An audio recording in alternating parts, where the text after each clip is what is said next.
Okay, so I'm really excited about this live stream. I'm doing it with Facebook and I'm doing it with Periscope at the same time. My name is Dr. Sherri Wilson, and my husband and I have a church here in Clovis, New Mexico, called The Furnace. And last Friday, I taught on how to get results in prayer. And it was from my notes that I have printed out that I carry with me now.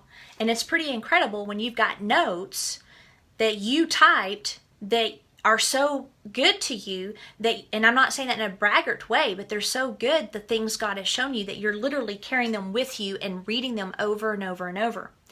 And so if you want to hear the whole teaching, you can go to Clovis Furnace on YouTube, and it's under the playlist Prayer 2.0. But and it's like over an hour of notes, okay? But I'm going to target a specific area, and I want you to come away with the revelation that it is impossible for God not to keep his promises, okay? So in Hebrews chapter 6, verse 11 through 12, it says, "And we desire that each of you show the same diligence to the full assurance of hope until the end, that you do not become sluggish, but imitate those who, faith and patience, inherit the promises." Okay? So, in Hebrews 6:11, it literally means, now get this, that each one of you manifest the same zeal to the full confidence of what you are expecting until the answer is manifested. In other words, don't have short bursts of faith. Don't give up. Don't relax your hold until you see what you are believing for that is a guaranteed promise to you manifested in the natural. It says instead to imitate, to mimic, to follow the example of those who faith and patience inherit the promises. So it's both. It's faith and patience. Now, where I've got my doctorates at International Miracle Institute, Dr. Christian Harfouche says we need to get people from, how did he put it? We need to get people from, let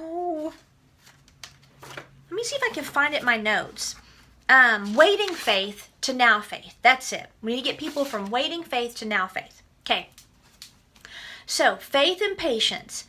Whether you're enduring difficult circumstances or people, do not quit. Now, here's where the legality comes from. And God is downloading more of this to me on legality. And in fact, your prophetic words that you've received are actually the legally binding promise of God on your life that you can war with in prayer. Okay?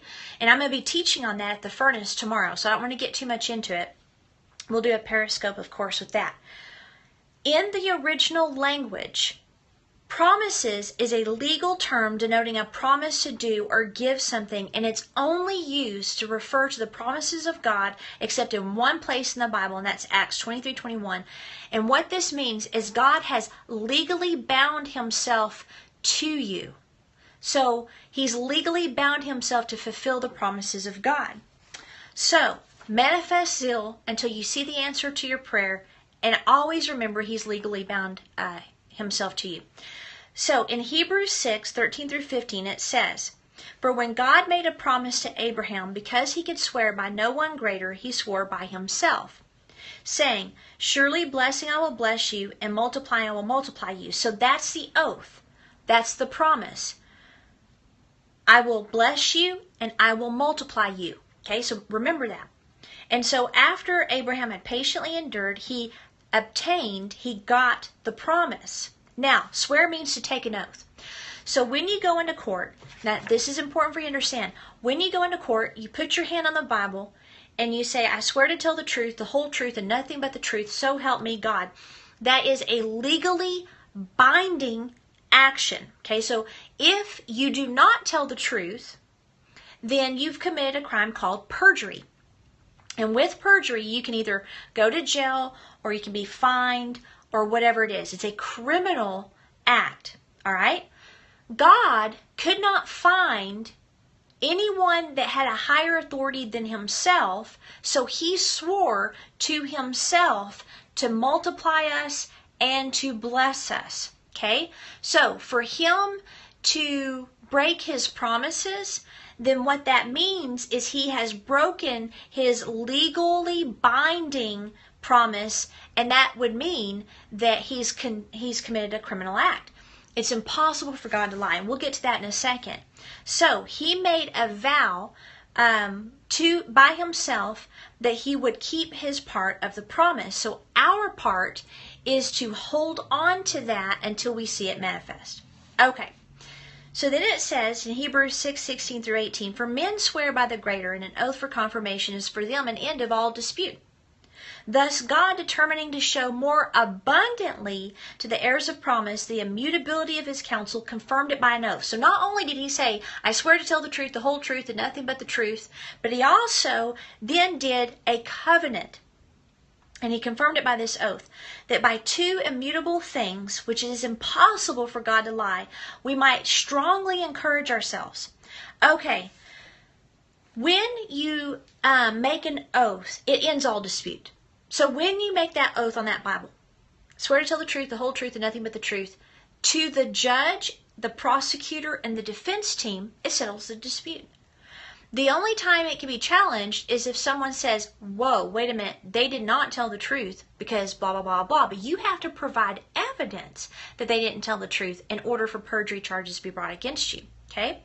Do you know a lot of Christians are preaching doctrine that they think is evidence that God doesn't heal today, or evidence that he doesn't bless us today, or whatever it is? That is not the case. Okay? So, he's saying God has settled all controversy. Again, that's a legal term. It means controversy before a judge. So, our legal argument, now this is how it applies to you, for the manifestation of the promises of God in your life are the fact that he made an oath. He settled all dispute as judge. It cannot be questioned. It cannot be overturned. It cannot be changed. In fact, that's what immutability means. So when we approach God in prayer, we can say, God, you swore and you also made an oath. You made a covenant and an oath to multiply me and to bless me because you gave that to Abraham. I am a seed of Abraham. Therefore, that oath applies to me. And so now what I can do is stand on that, and it's immutable, which means it cannot be changed, it cannot be transferred, and it cannot be moved. So what he did is his will, his purpose, his decree, and his plan, he made it permanent. Permanent for everyone. Okay, now it says, according to, let me get this, the immutability of his counsel. Now this is cool. This is so cool. The word counsel means his will, purpose, decree, and plan, but in the Greek, it was a Greek word that referred to a parliament or a legal organization. Do you see the legality? Do you see what happens when you understand the legal backing, the precedent? It's written in the books that whenever you go to God for a healing, it's already decided. He already purchased it. When you go to God for your need of provision, it's already decided. He already purchased it. So what is your part? Faith that holds on to the very end with the same zeal as when you started until you see the natural manifestation. To you, it's a done deal. It's already over before you even see it. And patience to endure through the process until it is fulfilled. That's your part. If at any point you decide to not believe God, it is not God not answering your prayer. It's the fact that you negated it by doubt and unbelief. Okay? Now, I'm not going to get into that because I talked about that in the teaching from Friday, which you can watch on YouTube. Okay, couple more things and then my testimony. So, the promise is, surely blessing I will bless you, and multiplying I will multiply you.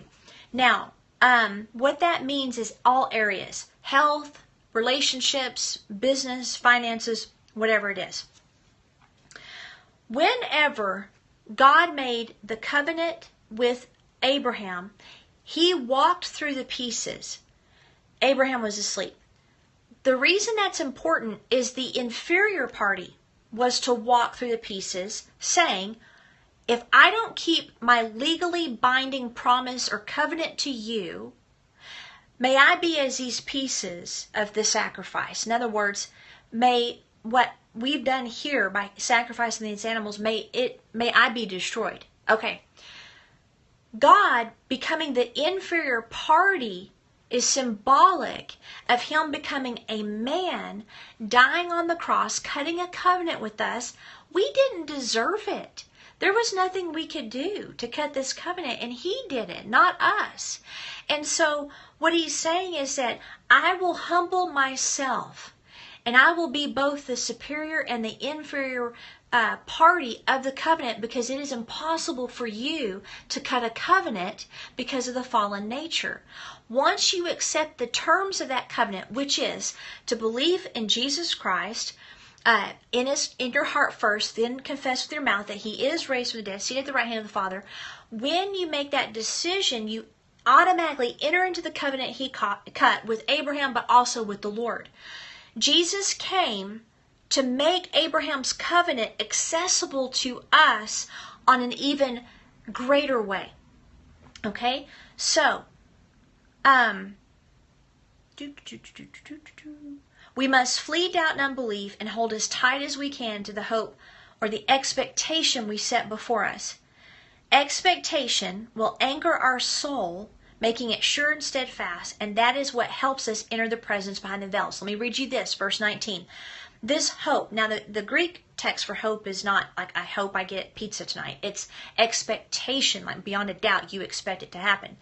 This expectation we have is an anchor of the soul, both sure and steadfast, and which enters the presence behind the veil. In other words, the hope that you put, the expectation you put on the legally binding promises that's impossible for them not to occur in your life, anchors your soul. So instead of going, I believe, I don't believe, I believe, I don't believe, I'm happy, I'm going to get it, I'm sad because I'm not going to get it, I'm happy, all that roller coaster goes away. Because you're keeping the picture of what you're believing for in front of your face as if it's a done deal. Okay? Now, what that does is that expectation and that anchored soul allows you to enter into the presence of the king, of the judge, and proper courtroom protocol with complete confidence. Complete confidence. You're not going there hoping you get what you're praying for. You're not going there like, oh, woe is me, I don't deserve it, but, I'm asking anyway. None of that. You go in there and you say, Father, you made a covenant with Abraham to multiply and bless me. I am of his seed. It's legally binding. Therefore, I come before you and I make my petition. Now, let me tell you how quick this worked. This is incredible. Okay, so I studied for these on a Wednesday last week. I'm like, the whole notes, I'm like, oh my gosh, this is so good. So I took it with me to my prayer time that Friday, or that Thursday morning. I get up really, really early on Thursdays, and I try to pray after one of my clients. My husband hadn't had any work at his home, or at his business for a while, and so there were some bills that were due the next day. And I wasn't too worried. I mean, it was bills I could pay the minimum, but, I'm not satisfied with minimum. I don't want minimum anymore. I want abundance. And so I got in prayer. I had my notes, and I'm at that section I just went over with you guys. So I'm reading this section, and I said, Father, you've legally bound yourself to multiply me, to bless me. I need financial provision. I didn't even say when. I just said I need financial provision. So I call forth from the north, the south, the east, and the west, provision. In Jesus' name. Now, two things happened. There was absolutely no doubt. My soul was anchored in what I had just learned, and I was cool. No problem. That night, a person came over. I needed to help him with something. Person came over, least expected source ever on the planet, and this person said, God told me to give this to you. I'm like, okay. Cool, Open up, it's a sweet card in there, which I love cards. I mean, well, let me rephrase that. I like cards from my furnace people because they write neat things in them, and I think it's cool. But anyway, so I opened the card, and there was a money envelope. And I'm like, oh, that's awesome, you know, money envelope. And so I open it up and I start counting the hundreds. And I'm like, are these hundreds? I must be mistaken. So I'm looking at all of them because there were 12 of them. And I'm like, is this real? I mean, I prayed that morning. By that night, I had all the money I needed to pay our bills plus tithe. Plus, I always give a 5% offering. My goal is a lot more eventually, but right now I give a 5% offering. Not even 24 hours. I call for north, south, east, west, and I've got $1,200 sitting in my lap. And I'm like, Lord, this is incredible. Guys, it works. It works. The speed, the abundance. I mean, there's a lot of things that take a part in that, but here's where you start. The promises of God are legally binding. When you believe that and you go before the throne and you make your petition, it is a done deal. It is a sure deal. Your soul isn't waving back and forth. You're not thinking certain thoughts and then not certain thoughts like, well, it's going to happen. No, it's not. It's going to happen. No, it's not.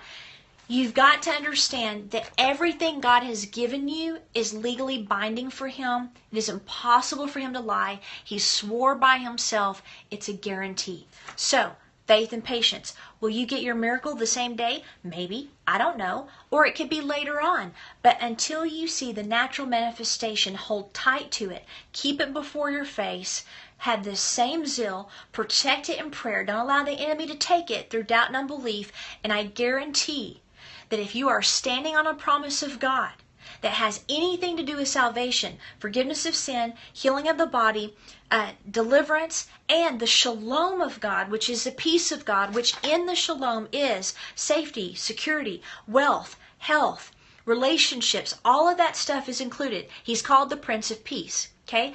When you begin to access that, it is a guarantee. It is a guarantee. It's a guarantee. That's all I got to say. It's a guarantee. And He's a good God. And you know what's incredible? He often has it already on the way. So, anyway, you can go to clovisfurnace.com, listen to the whole teaching, because I went into a little bit more actually tonight. But you can listen to the whole teaching there called How to Get Results in Prayer. And prayer should not be boring. I'm just telling you guys that. So, how to get results in prayer under Prayer 2.0. Tomorrow, I'm not sure what I'm going to talk about, but I'll take some prayer requests before the furnace, usually in the afternoon since I have the furnace at night. But that night, I will be instructing on how to use your prophetic word or how to war with your prophetic word in prayer. So that'll be tomorrow night at the furnace. I'll periscope it for sure. So have a good night.